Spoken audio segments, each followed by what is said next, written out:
How's it going, guys? Welcome to General Hospital Envy, my GH after show. It was an unexpected short week in Port Charles because of the preempted of Friday's episode. This is one of those rare times where I'm okay with the episode being postponed. It was to honor a great man, Muhammad Ali, rest in peace. But there is still lots to talk about. Let's start with Elizabeth and Hayden's brawl on the floor. The two Beckys duked it out on the floor, only to be stopped by Rachel's mother, whose name is apparently Naomi Dreyfus. If you guys don't remember, a few months ago, Sam was looking into Hayden's past and found that name. But back then, they had made it seem like she was like a friend of Rachel's or something. Am I remembering that wrong? It left me just a little bit confused, but what left me even more confused was Elizabeth's reaction to Naomi. I don't know if it was just the acting choice by Becky, but when Rachel first said mother, and then Elizabeth turned around and was just like, mother? I honestly thought that that was Elizabeth's mother. It actually threw me into shock, but later on we find out that she's not her mother. But the interesting thing is that Naomi does seem to know Elizabeth. Another mystery in General Hospital's plate of mysteries. In their defense, Elizabeth and Hayden could totally pass as sisters, but I'm not sure how that really would work in GH history. We know pretty much next to nothing about Elizabeth's parents and their life, but perhaps this will bring like a crack in the story as to where Elizabeth's parents actually are at this point.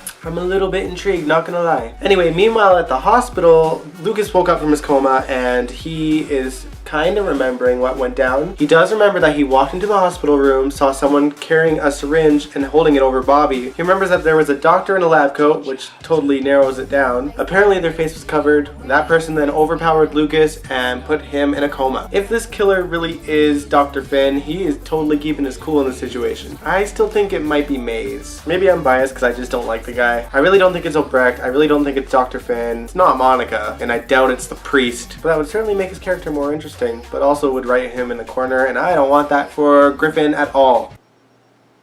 I just had this moment of like, Griffin, Finn, and I really don't want to call Finn Hamilton. Can we get better names? Alright, Killin' fans, prepare to scream. They are going out on a date. Hopefully we actually see it on camera. I'm liking Dillon and Kiki so far. It's kind of nice to finally have her away from the Corinthos boys, even though Dillon is kind of like still within the family a little bit, I guess, Quartermain wise. But they're just cute, okay? I like them. Speaking of the Quartermains, Tracy still had custody of little Eduardo and got Dillon to take pictures of little Eduardo in Lila's rose garden. Lila. Meanwhile, Eduardo's real mom, Sabrina, was in the PCPD with Michael and a lawyer and Anna and Paul. Anna thankfully got Paul to drop the charges, and Tracy graciously told Sabrina that she would give back custody to Sabrina. The many layers of Tracy Quartermain, from bitch to saint in a second. I love me some Jane Elliott. Let's hop over to the JaSam train. They are still trying to figure out what the hell is going on with Nicholas. They're getting closer to the story, or at least I believe so. They're catching on that maybe Nicholas just simply faked his death, which obviously is the outcome given the recast that's going on there. I mentioned this before, someone will be stepping in the role of Nicholas while Tyler Christopher works out some personal stuff. I hope he'll be back soon. Apparently Jeannie Francis, in a meet and greet with fans, told her audience that he would be back soon.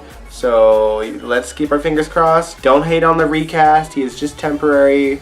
We haven't even met him yet. Nicholas's son Spencer is still having very questionable behavior when it comes to his father. He's being adamant towards everyone that Nicholas is not coming back. He will never be back, yada yada yada. He obviously knows that Nicholas is alive. When Jason was sneaking around Windermere looking for evidence, he overheard little Spencer and little Emma having a conversation. Spencer was acting like it was a real last goodbye with Emma, which only made Jason more suspicious. From one Cassadine to another, we go to Alexis's house, and she just waited too damn long to get that damn shirt out of that damn cabinet, and Julian got a hold of it, of course, and he got rid of the evidence. So I don't really know. I am so fed up with this. I am just as mad as like Anna and everyone else that hates the Jerome family. I know that people are really disappointed in the slaughtering of Alexis and Julian as a couple, but realistically, this is who Julian is supposed to be. I'm okay with him being written as scum as long as he is treated like scum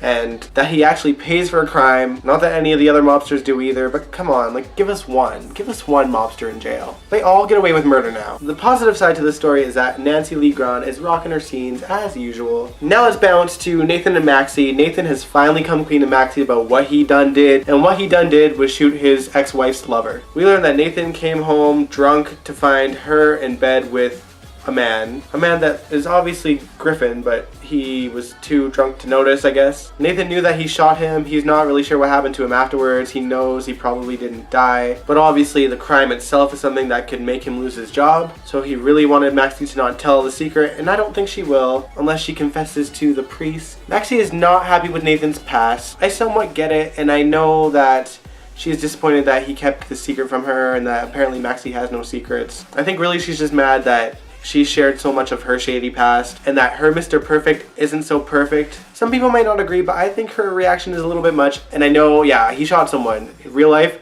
that's insane. But you know, this is a soap, so I can take it as a story. I can stretch out the ridiculousness a little bit. I kind of find it hard to believe that Maxie told him every little thing that she's ever done. I'm sure he knows some of it, but does he know that she helped cover up a murder? Logan Hayes, remember that blast from the past? Scott's other son that's not Franco. And she was very in the know with the mob activities given her relationship with Spinelli, who returned this week. I knew he was returning sometime this summer. I didn't realize it was so fast. And the news of Maxie being recast for a little bit while Kirsten Storms works on her personal stuff kind of made me forget about the Spinelli thing. So it was a nice surprise to see at the end of the week. He didn't really mention why he was in town other than to help a client. Something tells me that that client is Jason and Sam, which means we're gonna see Jason and Spinelli reunite after his memories have come back. Yes! And I kind of liked the scenes between Billy and Bradford before he got his memory back. They have good friendship chemistry, even though Jason didn't remember. But he's remembering now. Can't wait for those scenes. And now it's time for my favorite Tumblr post of the week in the General Hospital tag, and that post belongs to Just Jive, who says, "It's okay, Laura. I miss Nicholas when he wasn't a dick too. So do I, Just Jive. So do I." Between hiding Jason's identity, screwing over the Quartermains, you know, Emily's family, attempted murder, filing a lawsuit, faking his death, like, what has become of you? Can they just make him good again and bring in Valentine Cassadine? Still waiting on that. Still want Hamilton to be Valentine. That would be pretty cool. As long as he's not the killer, though. Anyway, I want to know all your favorite moments, what your favorite scenes were, who you think is the hospital killer, if you think that Spencer Cassadine is in the loop of where his father's whereabouts are, and your theories on Naomi Dreyfus's ties to Elizabeth. I don't even have a theory on that yet. Give me some of yours. I will catch you guys next week.